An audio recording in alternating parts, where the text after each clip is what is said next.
সম্মানিত উপস্থিতি, আবেগ দিয়ে ইসলাম চলে না। ইসলাম হলো বিবেক। এ ধর্মটাই হলো বিবেক দিয়ে ভাবা, বিবেক দিয়ে, আবেগ দিয়ে নয়। আবেগ আছে বললেন জালসা দি। একটা গ্রামে একটা জালসা মানে মিনিমাম 15 থেকে 20 লক্ষ টাকার অর্থনৈতিক কাঠামোর ক্ষতি হয়। ঠিক বললাম না ঠিক বলেন? আলেমরা বসে রাগ করে, এ ওয়াজ করলে বলে ইয়াবুলাকানে দিনের কাজ তো হয়, দিনের কাজ কচু হয়, কিচ্ছু হয় না। জালসা দিলে ঝুড়ি ভর্তি গুনাই হয়, নেকি হয় না। বাড়িতে শুয়ে শুয়ে মূল্যায়ন করবেন আমার কথাটা। আপনি লক্ষ লক্ষ টাকা খরচ করেছেন, দোকানপাট দিয়ে বেহায়া নির্লজ্জপনা বেহায়াপনা হয়, মৌলবীরও গুনাহ হয়, কমিটি তো জাহান্নাম 100% যাবে জালসা দেওয়ার পরে, বাঁচতে পারবে না। কোরআন তো তাই বলে। আমি বক্তৃতা করে টাকা গনে নিয়ে বাড়ি চলে যাব, এটা ঠিকই। কিয়ামতের মাঠে আল্লাহ আমাকেও বলবে, কানে মুখে সার দিয়ে বলে, এই মৌলানা শোন, তোর করণীয় কি ছিল? সমাজে যে অবৈধ অন্যায় কাজ ছিল তুই কেন নিষেধ করিসনি? বাঁচার পথ থাকবে না। একটা হাদিস আপনাদেরকে শোনাই ভাঙা কণ্ঠে, ভালো করে শুনুন। তিরমিজি শরীফের 2382 নম্বর হাদিস। মোবাইল খুলেন এখনই পেয়ে যাবেন। তিরমিজি শরীফের 2382 নম্বর হাদিস। হযরতে সুফাই আল আসবাহি রহিমাহুল্লাহ তিনি বর্ণনা করছেন, আমি মদিনাতুল মানওয়ারায় গেলাম, আমি দেখলাম একজন ব্যক্তি নসিহত করছেন। কিছু মানুষ চতুর্দিক থেকে তিনাকে ঘিরে তার আলোচনা শুনছে। আমি এক পা করতে করতে তিনার কাছে গেলাম, জিজ্ঞাসা করলাম, উনি কে যিনি আপনাদেরকে হাদিস শোনাচ্ছেন? ওনারা বললেন, ইনি হলেন আল্লাহ রসুলের বিখ্যাত সাহাবা হজরতে আবু হুরায়রা রাদিয়াল্লাহু তাআলা আনহু। তিনি বললেন, তাই? বলে হ্যাঁ। তিনি চুপ করে গিয়ে তাদের পাশে বসে গেলেন। হাদিস কোরআনের আলোচনা শেষ হলো। মানুষেরা যখন এক এক করে চলে গেলেন, কিছুক্ষণ পর তিনি একা হয়ে গেলেন। কে? হজরতে আবু হুরায়রা রাদিয়াল্লাহু তাআলা আনহু। সুফায় গিয়ে বলছেন, আমি শুনলাম সালাম দেওয়ার পর আপনি নাকি আবু হুরায়রা রাদিয়াল্লাহু তাআলা আনহু। বলে, জি, আমি নবীর সাহাবী আবু হুরায়রা। তিনি বললেন, আমি বড় আশা নিয়ে আপনার কাছে এসেছি, আপনি একটি আমাকে হাদিস শোনান, যে হাদিসটা আপনি নবীজির কাছ থেকে নিজ কানে শুনেছেন এবং ভালোভাবে বুঝেছেন, অনুধাবন করেছেন, এমন একটি হাদিস আপনি আমাদের শোনান। হযরত আবু হুরায়রা রাদিয়াল্লাহু তাআলা আনহু তিনি বললেন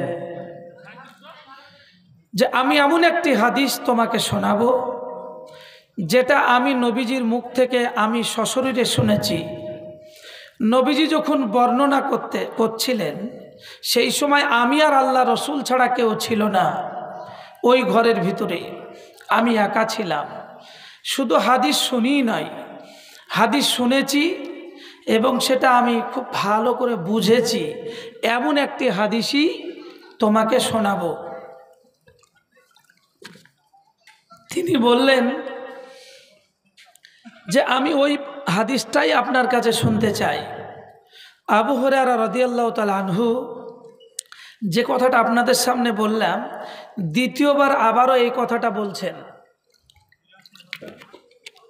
তিনি যখন এই কথা বললেন, এই কথা বলতে গিয়েই তিনি বেহুশ হয়ে গেলেন, কাঁদতে কাঁদতে বেহুশ হয়ে গেলেন। কিছুক্ষণ পর তিনার জ্ঞান ফিরল, স্বাভাবিকভাবে আসলেন। তারপরে তিনি আবারও বলছেন, আমি এমন একটি হাদিস তোমাকে শোনাবো যে হাদিসটি বিশ্বনবী আমাকে শুনিয়েছেন, আমি ছাড়া সেই রুমে আর অন্য কেউ ছিল না।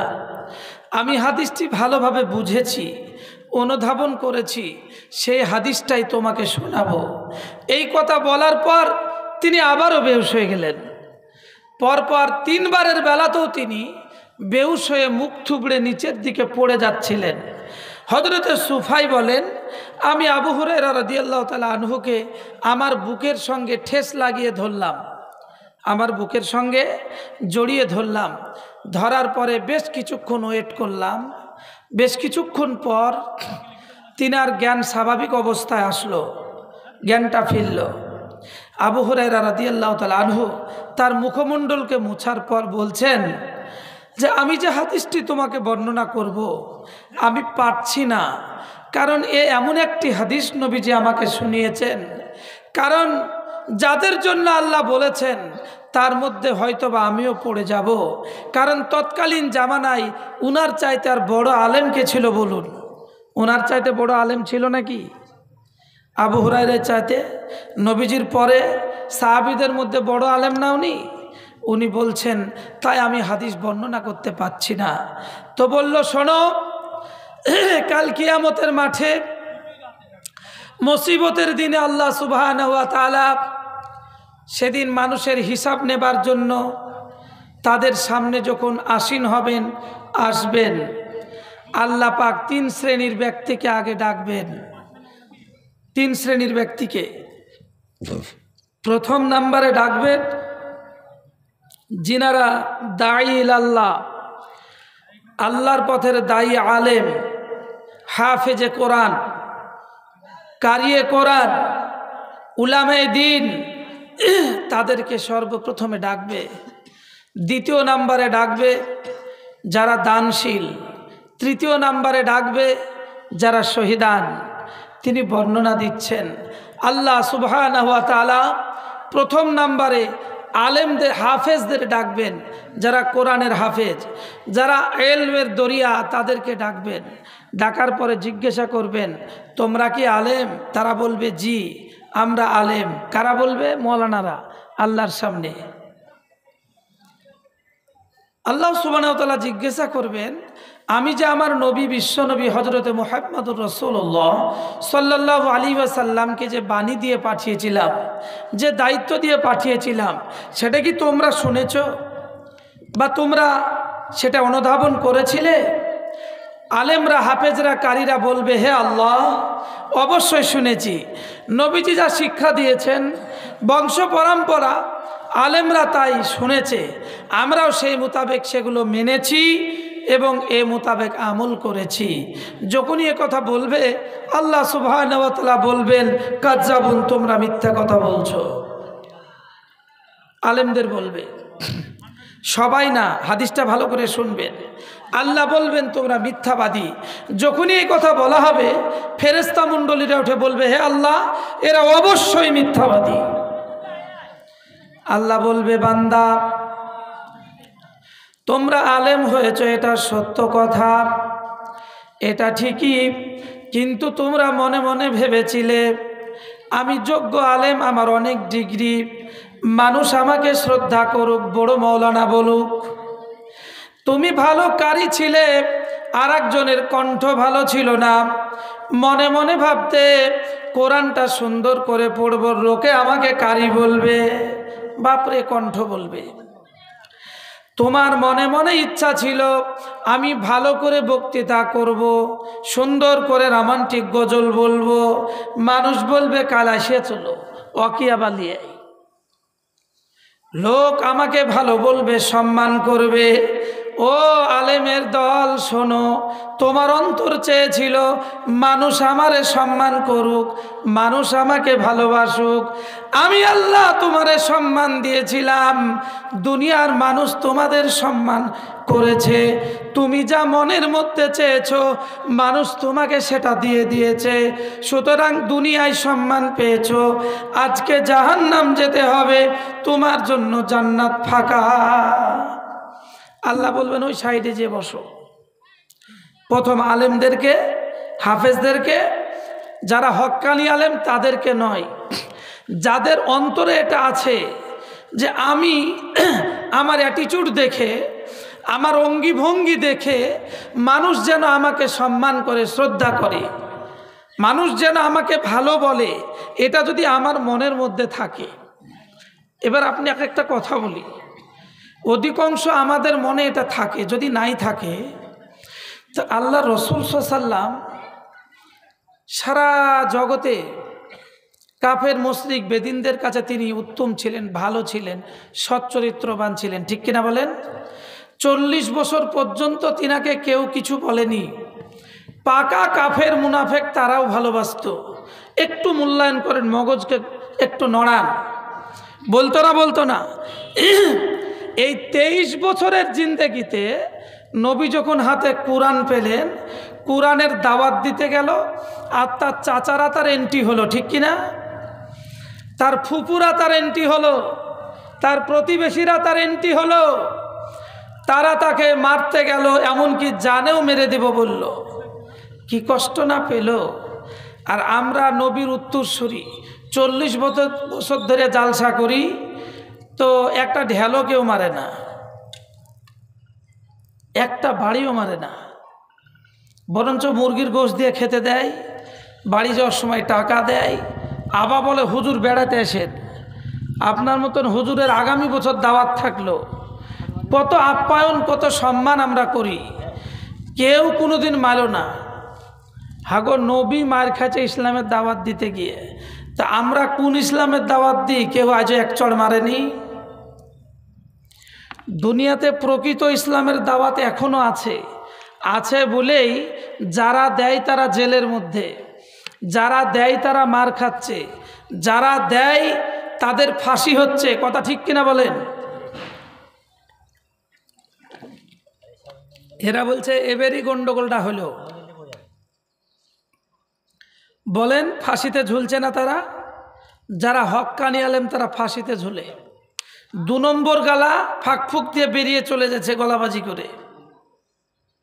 আল্লাহ আমাদের মাফ করুন। আল্লাহর কাছে দোয়া করেন, আল্লাহ যেন এই হাদিস অনুযায়ী আল্লাহ আমাদেরকে যেন আপনি ওই কাঠগড়ায় ওদের দলে দলভুক্ত করেন না। বলুন আল্লাহুম্মা আমিন। হাদিসটা পড়ে বড় কষ্ট হয়। আল্লাহ বলবেন তোমরা দুনিয়ায় যা চেয়েছিলে তাই পেয়ে গেছো, সুতরাং আর তোমাদের জন্য কোনো কথা নেই, তোমরা ওই দিকে গিয়ে বসো। 2 নম্বরে আল্লাহ দানশীলকে ডেকে বলো আমি যা অর্থ তোমাকে দান করেছিলাম, যেটা দিয়েছিলাম, সেটা পাওয়ার পর তুমি খুশি ছিলে না? তোমাকে কি কারো মুখাপেক্ষী বানিয়েছিলাম? লোকটি বলবে আল্লাহ আমরা কারো মুখাপেক্ষী ছিলাম না, আপনি যা সম্পদ আমাদের দিয়েছিলেন যথেষ্ট ছিল। আল্লাহ বলবেন বিনিময়ে কি করেছ? লোকটি বলবে আপনার এই সম্পদ পেয়ে আমার আত্মীয় স্বজনকে নিয়ে আমরা সুখে শান্তিতেই ছিলাম, তাদের দান করেছি, তাদের দিয়েছি, তাদেরকে নিয়ে বসবাস করেছি। আল্লাহ বলবেন তুই পাকা মিথ্যাবাদী। ফেরেশতারাও বলবে তুমি মিথ্যাবাদী, কারণ তুমি বলেছিলে যখন দান করেছো তুমি মনে মনে ভাবতে আমি দানবীর, লোক এসে আমার দরবারে আসুক, আমার কাছে টাকা চাক। আর আল্লাহ কোরআনে বলছে হে বিত্তশালীরা শোনো, তোমাদের ধনসম্পদ দিয়েছি আমি, এই ধনসম্পদে গরিবদের হক আছে, এই ধনসম্পদে অর্থহীনদের হক রয়েছে। তাই বলে তুমি তাদের করুণার পাত্র মনে করো না। তোমার বেটা বিটির যেমন হক, তেমনি গরিবদের হক আছে তোমার মালের ওপর। এরা তোমার হকদার, এদের হক বুঝিয়ে দাও। তাই বলে তুমি মনে করো না তারা করুণার পাত্র। কিন্তু তুমি যখন কিছু দিতে, তোমার চোখ রাগানি ছিল আলাদা। তুমি মনে মনে বলতে ওকে আমি দেখি, ওর চাল ফুরিয়ে গেলে দিই, ওর সবজি না থাকলে দিই, তারপরে আমার কথা শুনো না বেটা, সামনে বার তোমাকে দেখব। তুমি বলো, তুমি মনে মনে ভাবতে আমার অর্থ আছে, আমি মানুষকে দেব, যা বলবো তাই শুনবে, আমার টাকাতে অনেক কাজ হবে, মনের মধ্যে ছিল। সুতরাং তোমাকে আমি আল্লাহ অর্থ দিয়েছি, অমিম্মা রাযাকনাহুম ইউনফিকুন, তোমাকে যে রিজিক হিসাবে আমি দান করেছি তার থেকে দান করো, আল্লাহ বলেছেন। আর তুমি দান করার সময় ভেবেছিলে লোক আমাকে দানবীর বলুক, তোমার মধ্যে তাকব্বর অহংকার ছিল, সুতরাং তুমি জাহান্নাম যাবে, তুমি মিথ্যাবাদী বলছো, দান করেও জাহান্নাম যেতে হবে। তাকে আলাদা আর একটা জায়গায় রাখবে। 3 নম্বরে বলবেন